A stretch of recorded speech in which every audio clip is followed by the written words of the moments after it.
They have not told us anything. So long as they are just quiet, we shall also remain calm and stay wherever we are until time comes when they sign the CBA is when we can come back on duty. And what are some of the recommendations that you came back with from Nairobi? In Nairobi, we were not given any solution. So we still say the nurses are still on strike. Countrywide, we are still on strike. If the Nairobi people have not received any report and they have been on the negotiating table with the Council of Governors, then it means the whole country we are still on strike and we have stayed put. Yes, Anna, what is going on is 40 billion shillings is the total amount that the nurses are asking for. And here in Kisumu County, the statistics we have received from the county government is that 790 of them will be affected should the show cause letters be issued. But we have been doing spot checks around government hospitals and we can indeed confirm that no nursing services are being offered. So as it stands, they're here at the Jomo Kenyatta Sports Ground waiting for each other basically to deliberate on the way forward and see whether they will be having the demonstrations. But as you have heard them say, they are staying put until the CBA is signed. They shall not be resuming duty. Anne. Thanks very much for that report. Let's come back here in studio, and I want to reintroduce the panel that has been with us for the last 1 hour. Right next to me is Caleb Kostani. He's the MP for Soy constituency. Next to him is Opiyo Wandai, the Ugunja member. He is also, I believe, the Director for Political Affairs. Secretary for Political Affairs. Secretary for Political Affairs ODM. In ODM. Next to him, Kanini Kega Kieni MP, and next to him, Dan Manzo Makweni MP. And gentlemen, thank you for staying on in the program. Let me start with you, Caleb. With this ongoing strike, what can Parliament do to help end this impasse? Or are you powerless? Well, I think, as we said earlier in this show, that we need to respect the Constitution. I think this is an issue that needs to be dealt with by the Council of Governors. But we'd also want to appeal to the nurses to think and really have pity on the patients that they're supposed to be taken care of. But I think the Council of Governors should come, sit down, and if they require Parliament to pass an amendment to the law so that they can be able to end this impasse and restore the services to the 190, then we as Parliament are ready to help them. But as it is now, it is totally a devolved function. It is a function of the county government, and I think governors should sit down and find a solution. And yet it is a national issue. Opio, political affairs. What is ODM? What's ODM's position on this, and why are we not seeing you mobilize around health issues? Well, it is not true that we are not being seen mobilizing around health issues. As you know, we mobilize around so many other issues, including health, on a daily basis. And the problem here is twofold.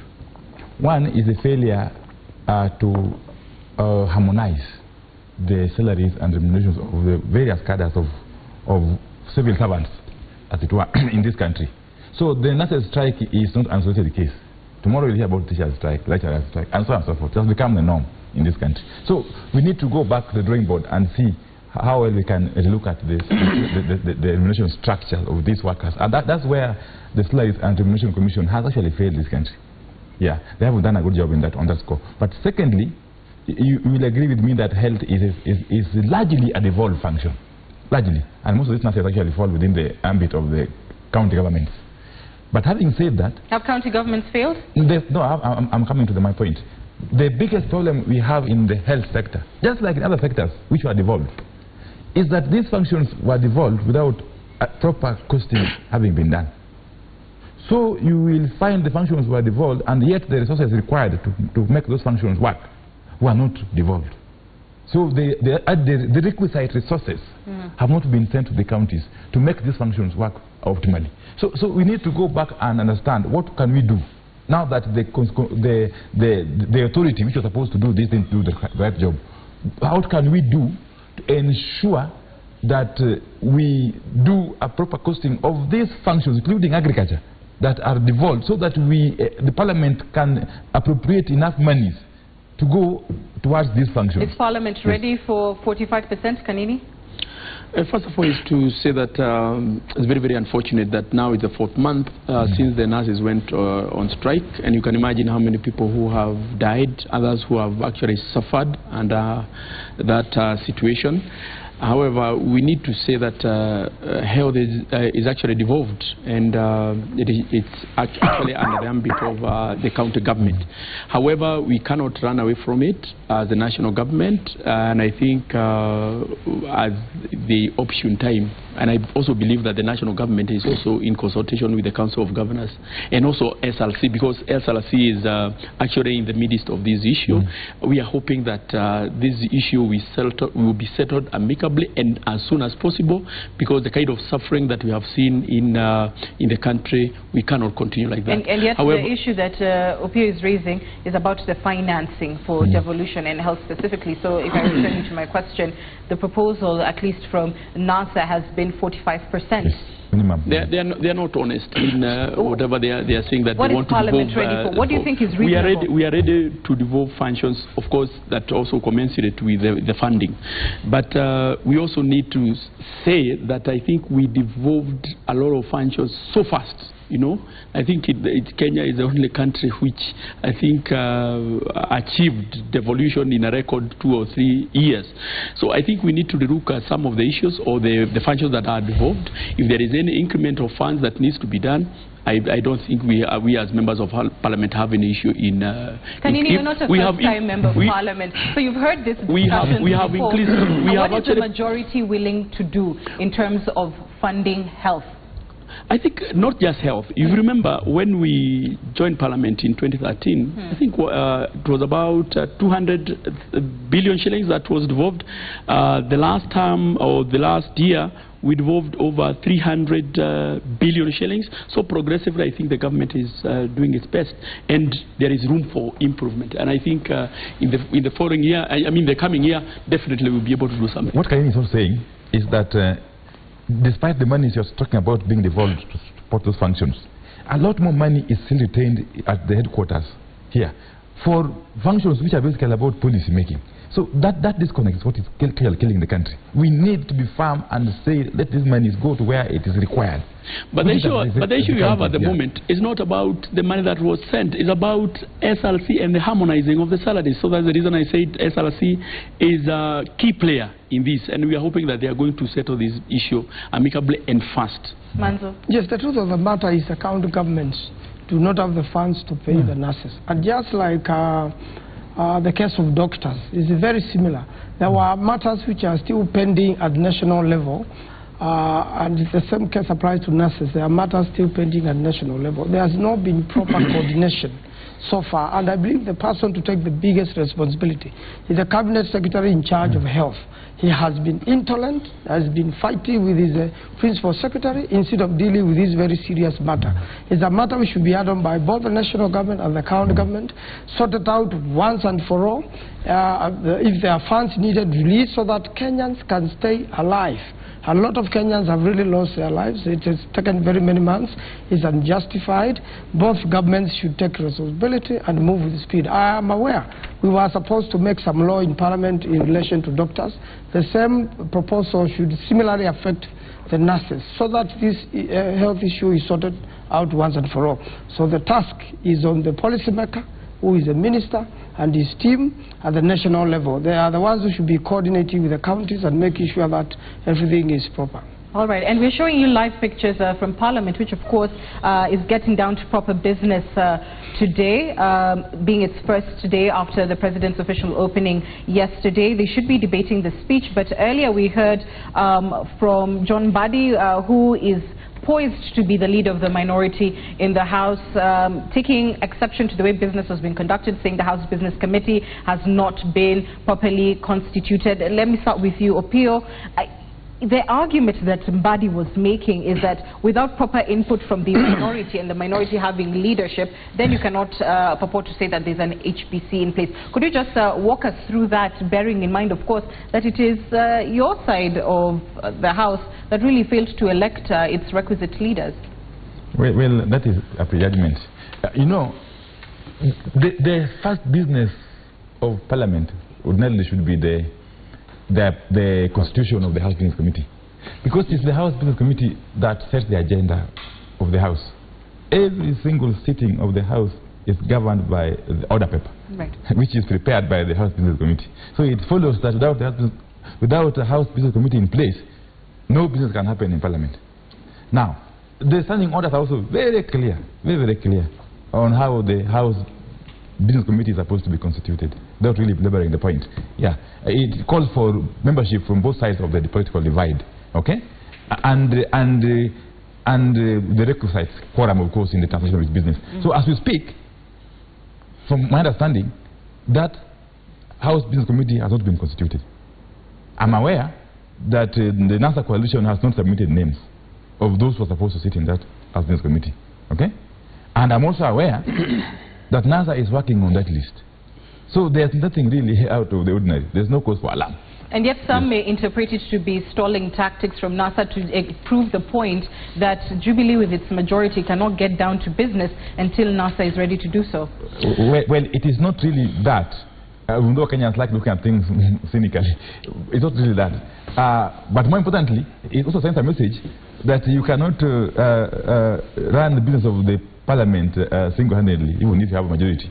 You need cooperation of both sides. So that's a very strong point that is being sent out also. And they started by attempting to stop the swearing in of members of Parliament. They failed terribly. Most of their members came and they were sworn in. The next thing was to, I think all of them. The second one was to try and stop the election of the Speaker. We were able to elect the Speaker because it's very, very clear. The Constitution is very, very clear. Now it's on them. They have refused to submit their names, and they know very, very clearly that on the opening of Parliament, the first business, and he has actually said, is composition of the House business, and they have refused to submit their names. I mean, we cannot stop and wait for them. Because it's also very, very clear that there are quorum. And of course, if there is a quorum, definitely we proceed. So all these are delaying tactics to try and derail Parliament from operating. Not just Parliament, but they want to create a crisis. They have said also that they are not ready for the October 17th election. I mean, these are a combination of so many things. To be properly constituted without those names. Can I give some information? I'm aware that by yesterday, NASA was ready with its members and it had forwarded them to the Speaker. The point is the Parliament should not proceed. What Parliament should have done this morning is first of all to get these names approved. Yes. The names have to be tabled.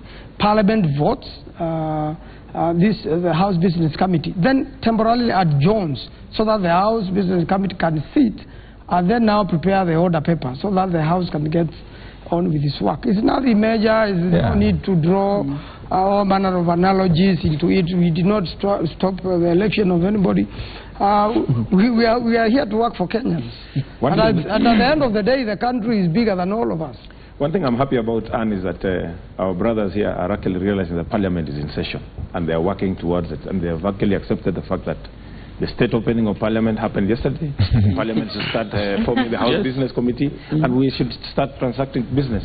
And I would like to appeal to them that at this point in time, let Kenya come first. Don't let your party leader or your party theatrics and your party concerns about elections, who won, who did that, systems and all. Let us now serve Kenyans for this period as we go towards October 17th rerun, or whatever you want to call it, the election of the president. But having said that, let us also think of what the president said in his speech yesterday. The president's speech, he talked about having a peaceful nation. He talked about tolerance. Whatever, we may disagree on issues, but let us have tolerance. And the key thing, respect for institutions. Respect the Constitution and respect for institutions. So we want to, as leaders, we want to start giving out another side of us whereby we are concerned the country comes first. It does not matter what my party thinks. If I disagree with my party on an issue, I will sit back and say, okay, and advise my party that I don't agree on this issue. But on national issues, issues that bring Kenyans together, issues that concern Kenyans. Like now we are ready for the elections. We need to pass a supplementary budget. So we need the House Business Committee to be in session to transact that business and pass the supplementary budget for funds to be allocated and to IBC. It is nice, to have the hopes that, Kenyans will be put first, but political expediency has often proved the contrary. And if yesterday was anything to go by, that all but one member of NASA as a coalition was not present, then what hopes do you have that Actually, any of these members... I saw members... Alfred Sambu and somebody else.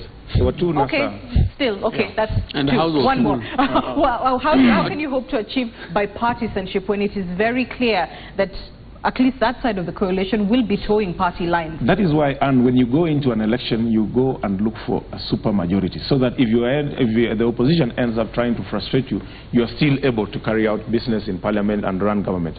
The majority we have is we are able to form a quorum as Jubilee and run the business of the, as my colleague had said yesterday, we sat on both sides of the House. And there were very few empty seats. Even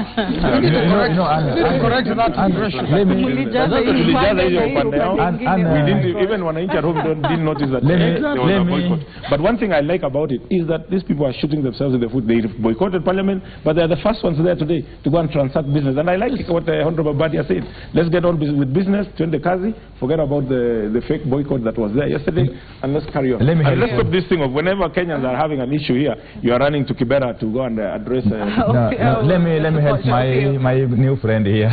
I think learning the ropes. This issue to do with the politics in Parliament. Yeah, and they are of course trying to outdo others in being apologists. You know, we have never said that as NASA MPs we are not taking up our seats in Parliament. That must be very, very clear. We made a decision as a coalition to take up our seats in Parliament, and that we did by being sworn in. Secondly, they are talking about them being able to marshal majority to transact business. Yes. Fine, they even had it last time. But you see, the majority they command is that majority that cannot enable them to marshal 2/3 of the membership to transact a business that requires the 2/3 membership, including constitutional amendments. They are failing to understand that when electing the speaker, they were unable to do it on the first round on account of not getting the requisite numbers because we are not there. So this bravado we are seeing. But we have a speaker. We eventually elected a speaker. It's born out of ignorance, if I may say so. But having said that, we are all committed to ensuring that this country works. Nobody should think or should assume that they believe in this country more than others. You know, this is our country where we rightfully belong and over which we have a right to govern, you see. It's only that sometimes our attempts to govern are thwarted by machinations of people who are thriving in impunity. You see. So you should not think that you are occupied some higher pedestal. But they shouldn't feel any more special or that they love the country more. What you see? They shouldn't feel any more special or that they love the country more than the NASA side. It is a misplaced feeling. Yeah, it's a feeling which is born out of lack of understanding of the mechanics of governance. Okay. Gentlemen, I want you to take a listen to an excerpt from this morning's Cheche show where David D, who is a NASA strategist, I beg your pardon, appeared this morning, and he says that there are reasons why NASA would not take part in an October 17th poll, obviously just echoing the sentiment that we've heard from the party leader, Raila Odinga. Is NASA willing to go into an election, and what would it mean if they were not to take part in it? So let's listen to David D and then we'll talk. Political parties such as the one you work with don't really care about the public interest of Kenyans. How would you respond to that? What we face is a situation that a free and fair election, or an election which meets the constitutional standard, may not be possible in the next 35 days or so. What does that mean, therefore, that there will be no election? Probably there will be no election. I think we have to contemplate that there will be no election. Why? Because there cannot be an election if the same body wants to conduct exactly the same election is conducted. So who should do it? That is a conversation we should be having. So when you're asking what the law says only the IBC can do it. Absolutely. So the law says, that is why I said, what is the overarching public interest? The overarching public interest is to how the nation can resolve this political crisis. If we do not resolve it, it will precipitate a constitutional crisis. And that's the conversation we have been having. An election All right, so various things he said that in that excerpt, and let me break them down. Number one, he's saying probably there will be no election because what is required constitutionally to have a free and fair election may not be in place by October 17th, part of that being the constitution of IEBC. Second, saying we should be thinking about then how to resolve a political crisis and who runs that election. Having said that, Kanini, let me start with you. We've heard from the president saying, if Raila's name does not have to be on the ballot paper come October 17th, yet it will have political impact if his name is not there. Is your side of government concerned that if Raila is not there, then that could plunge the country into a serious political crisis? Don't forget, millions voted for him as well. Somebody has to be in a ballot paper so that the election can happen. It's like assuming that if Kanini Kega is not in the ballot in Kenya, then there will be no election in Kenya. That's a very, very wrong notion. But it's also assuming Kanini has the same national prominence. But I got 60 because you have to do that analogy. I got in my constituency. In my constituency I got 68,000 votes. Number 2 had 9,000 votes. That does not say that if I am not in the ballot paper, there will be no election in Kenya. In Kikuyu, my friend Kimani Ichung'wah was elected and opposed because there was no other candidate. If they don't present a candidate by the 17th, honestly, we have to follow the constitution, and the constitution will be followed to the letter. But having said that, you remember David D has on Day, because that is his name, is David Day, has actually said it that NASA is not ready for this election, and it started before the 8th. You remember the number of cases, even some that were brought by my good friend here. So many cases, over 50 cases, all of them trying to be obstacles to the next generation. I can tell you for a fact, Raila is not stupid. Raila knows his numbers. Raila, people might think that he doesn't know what he is doing, but for a fact, he knows the number of votes that he had. He knows that even if we go for the next general election, even if one day is a returning officer, the presidential returning officer, he will still not win because the numbers don't lie. And that is the reason we were shocked that the Supreme Court did not consider the numbers. So that one confirms our worst fears.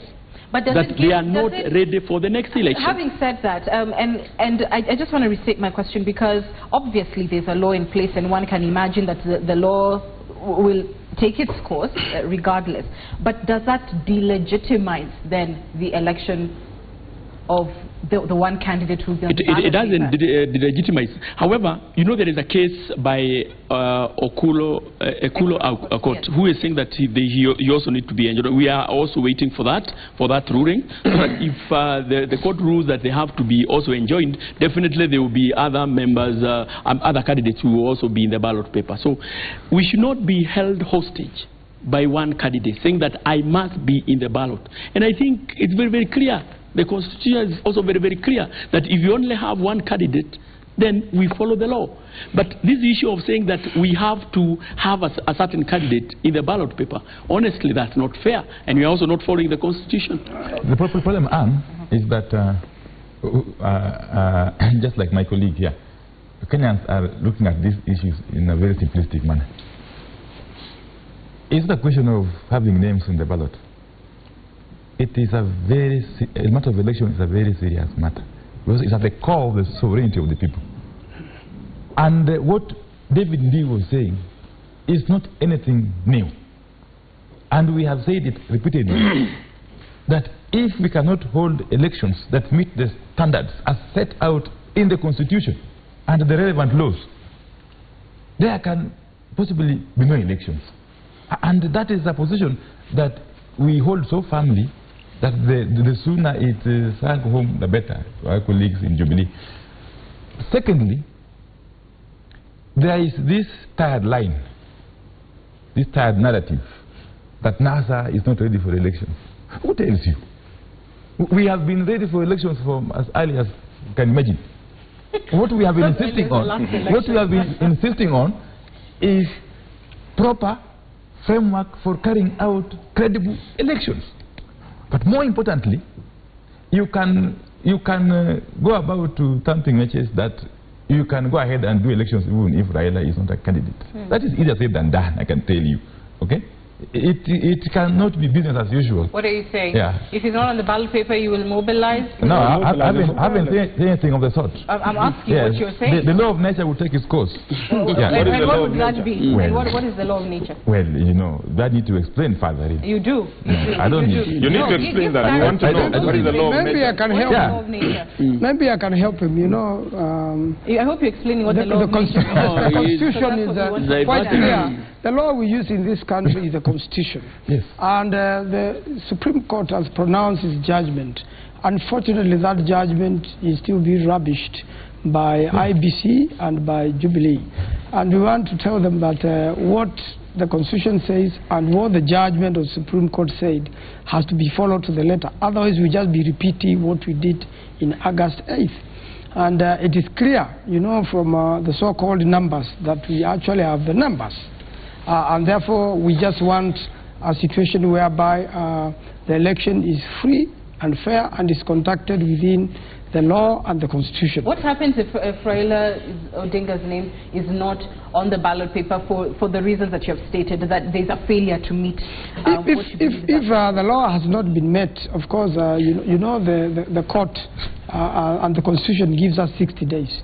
So within 60 days, Honorable Manzo, let us be clear. The question by Anne here is what happens if Raila is not on the ballot? Let's not talk about the law has not been met. What are the reasons if Raila is not on the ballot on the 17th? You see, in the event he is not on the ballot paper on 17th, then it means, of course, there are courts. We'll be back to court.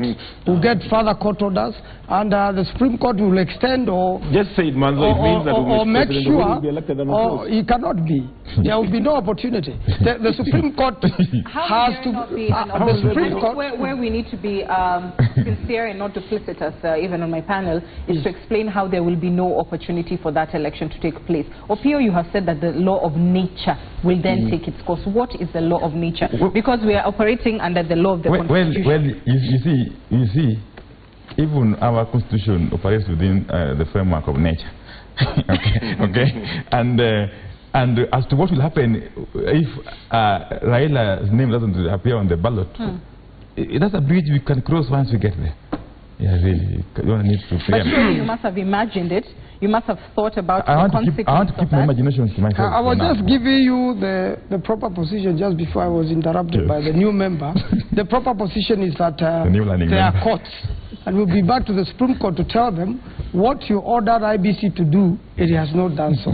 And therefore, can the Supreme Court give new directions? No, IBC was ordered to conduct an election. I think and our brothers here are not being sincere. We have had a situation whereby we're dealing with one presidential candidate whose define of democracy is a Raila win. And these people look like they have been taken through a drilling, whereby that is all of them are not thinking outside the box. We have had issues when in 2007 we had Kivuitu as the IEBC chair. Immediately after that election we said Kivuitu must go. May his soul rest in peace. Kivuitu left. We had the Ahmed Hassan commission. They came in, they ran an election, Raila again lost.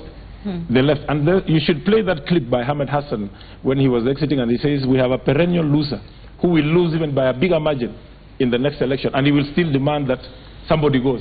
Now we are having here a Chiloba, but let us, Chiloba must go before the next election. But let us come to reality and say, listen, our brothers in NASA, let us, as I said earlier, let the country come first. We in Jubilee, whenever we see anybody appointed to a position, we see him as a Kenyan who is ready to serve the Republic of Kenya. Right. Take it for example, and this is not to be tribal, but just for the benefit of this discussion. Chiloba comes from a certain area of this country. So does Chibukati, almost the same area. What would have been the scenario if the chairman of IBC was a person from the Rift Valley, a Kalenjin for that matter, and the CEO or somebody from Central Province, would ODM would have agreed to go to the election? No, they would have said, Wakale, now Kikuyu, Wameweka Watiao. But we accepted that we expect these Kenyans, they have taken an oath, they are going to serve us free and fair. Also just and we come believe from a vacuum. They went through Parliament. Yeah, they went through Parliament, they went through a process. Right. And we believe that election is about numbers. It's not about processes. It's about how many votes you can garner and how many votes I can garner, and that is what we need. Kanini? No matter how many times we repeat this election, either you lose. There's no question about it. He doesn't have the numbers. They know it. But they are putting all these manner of roadblocks to try and prevent Kenyans from exercising their democratic right. I repeat, we were shocked by the decision by the Supreme Court, because they totally disregarded the voter, they totally disregarded the numbers, but we said, yes, we accept what you have said, and we are going to abide by the entire submission that was given and the court ruling that was given.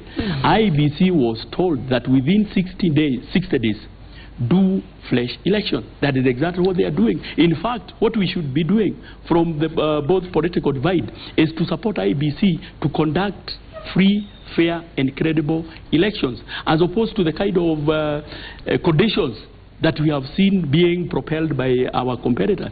For us, we don't have a stand on IBC. We have said very, very clearly that IBC is an independent institution. We might not like some people in IBC, but since we respect that institution of IBC, we said let them conduct the flash election.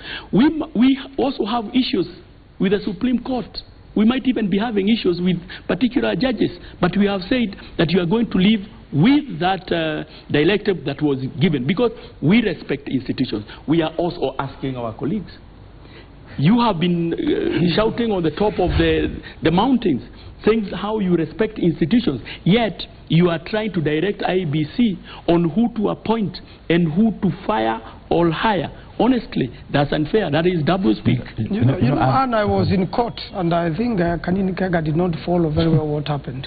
The Attorney General, who was the amicus, talked about the voter, and in fact the issues of the voter were really considered in the judgment, even in the summary one. The most important thing is the process by which you conduct elections. Is it free and fair? And for it to be free and fair, what are the parameters, what are the standards? We are telling IBC you cannot do the same election the same way and expect different results. So we must make sure that every stakeholder, who are the political parties and the candidates, is happy. And in fact, IBC has a duty under the law to make sure that it consults with the stakeholders, and by the time the elections are conducted, everybody is satisfied with what is being presented by the IBC. And I want to thank you all, gentlemen, for your views. I know many of you want to go to Parliament, and so I'll let you be, but I wonder whether we have all heard what Manzo's point was, that if we go into an election with just the president's name on the ballot paper, then we return to the same cycle of appeal, and then one can wonder how long that wheel will turn. Something for the politicians to ponder on. I want to take you straight to Parliament now. Stephen Leto is standing by. There has been a stalemate over the issue of the House Business Committee, which we've been talking about, a critical committee, one that determines what comes to the floor of the House, and he joins us now. Stephen, when we left it off, John Buddy was making submissions on the same, saying the minority has not been represented, and therefore business basically can't continue until this all-important committee is properly constituted. What's happening now? Well, Anne, what you just witnessed a while ago was a heated debate on the floor of the National Assembly. Members of the opposition protesting that they were not given a chance to present the names of the members who will represent them in the House Business Committee, a key committee of Parliament that ensures, like you've put it, determines what comes before what and what comes after what for debate in the National Assembly. Of course, that also also happens in the bicameral House. And what has just happened is members of the National Super Alliance have walked out of the chambers, and what they say is they are going to their Okoa, Kenya offices for a parliamentary group meeting to finalize on the list of members who will represent them in the Parliament, in the National Assembly's House Business Committee. Remember, what the Speaker had just presented on the floor of the National Assembly was names presented, names that came from the Jubilee party, that is the majority side of the House, presenting Amos Kimunya, the Member of Parliament for Kipipiri, Joyce